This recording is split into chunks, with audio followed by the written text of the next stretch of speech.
Complete the pattern. 21 divided by 3 equals what? 210 divided by 3 equals what? 2,100 divided by 3 equals what? 21,000 divided by 3 equals what? Well, I remember from 4th grade that 21 divided by 3 is 7. And that's because 3 times 7 is 21.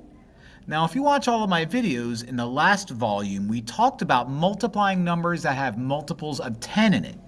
So if I want to view the same idea that 3 times 7 is 21, then I'm going to ask myself, 3 times what is 210?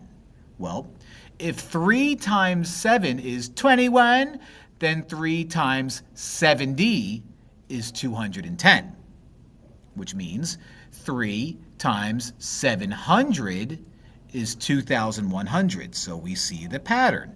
21 divided by 3 is 7. 210 divided by 3 is 70. 2,100 divided by 3 is 700. Look at the numbers, the zeros at the end of each. So a 21 with 3 zeros at the end of it divided by 3 is going to be a 7 with 3 zeros at the end of it. And that's how you complete that pattern.